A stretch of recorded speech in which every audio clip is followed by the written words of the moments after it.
আসসালামু আলাইকুম বন্ধুরা, কেমন আছেন সবাই? আশা করি সবাই ভালো আছেন। আলহামদুলিল্লাহ, আমিও খুব ভালো আছি আপনাদের দোয়ায়। আজ একটা মাছের রেসিপি নিয়ে চলে এলাম, পমফ্রেট মাছের রেসিপি। চলুন রেসিপিটা শেয়ার করা যাক। আমি এখানে দুটো মাছ নিয়েছি, সাথে পেঁয়াজ, কাঁচা লঙ্কা, বেগুন দিয়ে বানাবো বলে বেগুন নিয়েছি। আর এখানে সর্ষে পোস্ত নিয়েছি, বেটে নিয়েছি।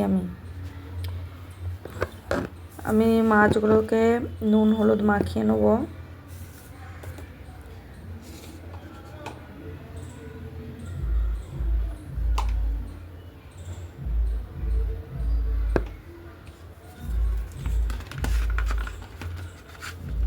ভালো করে দুদিকটায় আমি মাখিয়ে নেবো নুন হলুদ দিয়ে।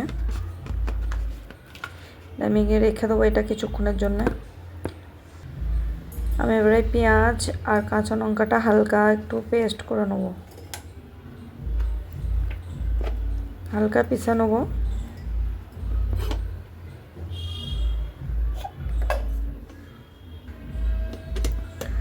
দেখুন আমার হয়ে গেছে পেছানো। আমি একটা কড়াই নিয়ে নিয়েছি, ওর মধ্যে আমি মাছগুলোকে ভেজে নেব।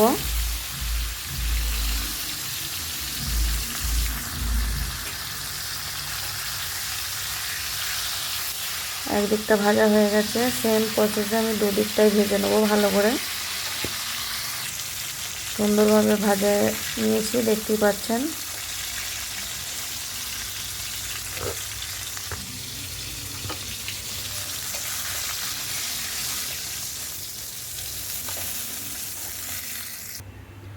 আমি এই তেলেতেই বেগুনগুলোকে ভেজে নেব,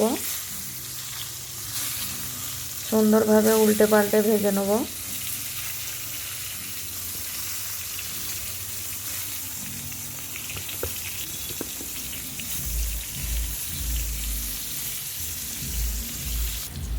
দেখুন বেগুনগুলো আমার ভাজা হয়ে গেছে লাল লাল করে। এবার তুলে নেব।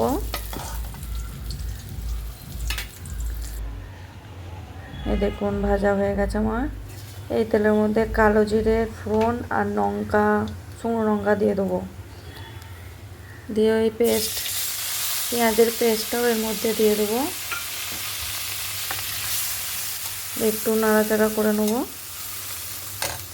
এখানে মশলাও দিয়ে দেবো আমি, হলুদ গুঁড়ো, নুন হলুদ আর লঙ্কা গুঁড়ো আর জিরে গুঁড়ো। বেশি কিছু মশলা লাগবেই না। ভালো করে মশলার সাথে পেঁয়াজটাকেও ভালো করে কষিয়ে নেবো একটু। আর সে সর্ষে পোস্ত একটু মিশ্রণটাও দিয়ে দেবো। ভালো করে আবার একটু কষিয়ে নেবো।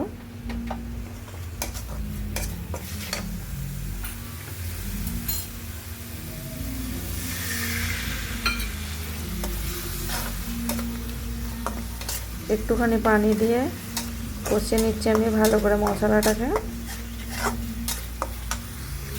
আমার কষানো হয়ে গেছে, আমি এখানে পানিও দিয়ে দিলাম।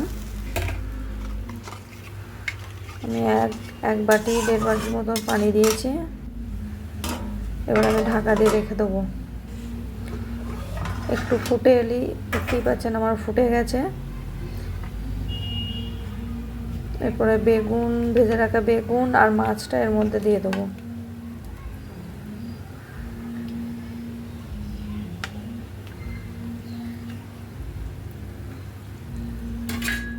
ভালো করে একবার নেড়ে দেবো।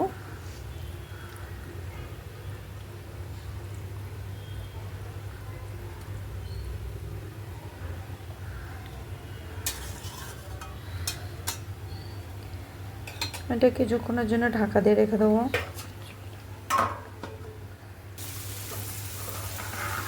দেখতেই পাচ্ছেন ফুটে গেছে। আমি এখানে ধনে পাতা দিয়ে দেবো আর সামান্য একটু ঘি দিয়ে দেবো উপরে ছড়িয়ে। ঘিটা দিলে একটু স্বাদটাও টেস্টি হয়, খুবই সুন্দর লাগে। আমি আবার কিছুক্ষণের জন্য ঢাকা দিয়ে রাখবো।